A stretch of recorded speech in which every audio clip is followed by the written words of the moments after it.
Shalom, selamat pagi Bapak Ibu Jemaat GKI Nggura.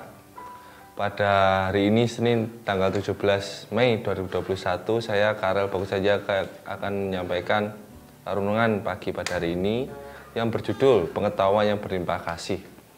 Renungan pada hari ini didasarkan pada ayat yang terambil dari Filipi 1 ayat 3 sampai 11.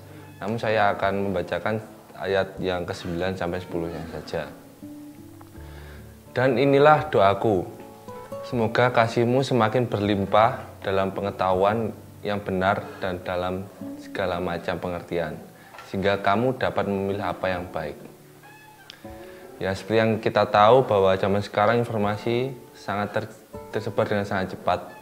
Surat kabar, koran yang dulu menjadi andalan, kini tak lebih cepat dari berita-berita yang berada di broadcast sosial media seperti WA, Facebook, Instagram, dan lain-lain. Kecepatan informasi ini patut disyukuri, namun juga sekaligus harus diwaspadai.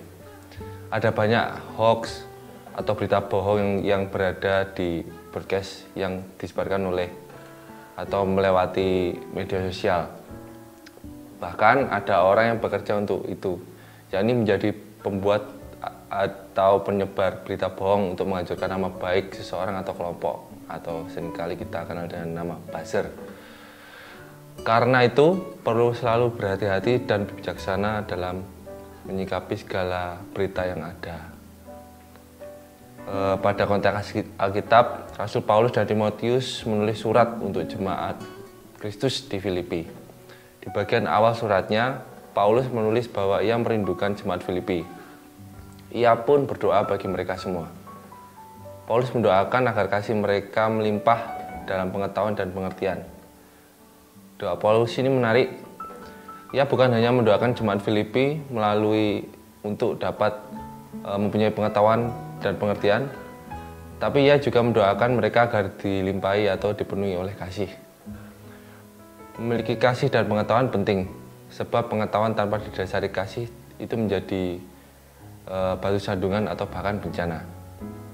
Pengetahuan penting dan berguna, namun apabila tidak didasari kasih dan disalahgunakan, maka akan menjadi hal yang buruk juga. Karena itu, pengetahuan harus dilandasi oleh kasih, sehingga menjadi tepat guna dan tepat sasaran. Informasi, pengetahuan, atau ajaran yang akan kita terima harus difilter dengan kasih, sehingga mendatangkan kebaikan dan memuliakan Allah. Mari kita berdoa. Tuhan Yesus, terima kasih ya Bapa atas berkat hari ini. Kau telah memberikan kami pagi yang indah, kesehatan ya Bapa. Dan Kau telah memberikan kami kesempatan untuk dapat merenungkan cinta kasih-Mu dalam kehidupan kami sehari-hari ya Bapa.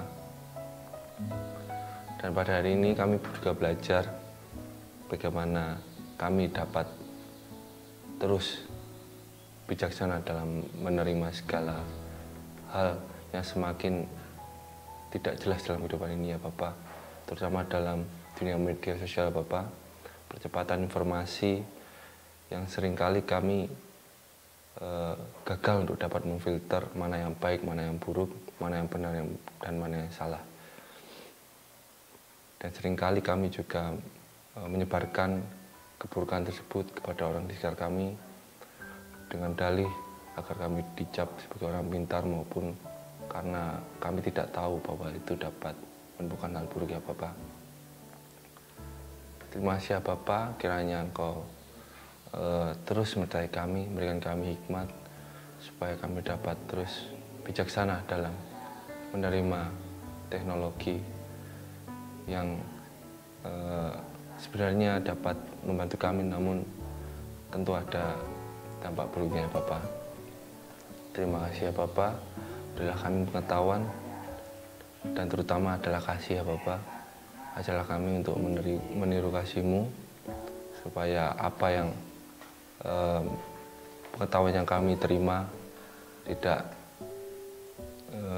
menjadikan bumerang bagi kami untuk menyakiti orang sekitar kami, tapi adalah pengetahuan yang dilandasi oleh kasih yang dapat kami gunakan untuk dapat terus menunjukkan hati Tuhan dan sesama kami ya Bapak. Terima kasih ya Bapak, dalam nama Tuhan Yesus kami mohon dan berdoa. Amin. Selamat pagi, Tuhan Yesus memberkati.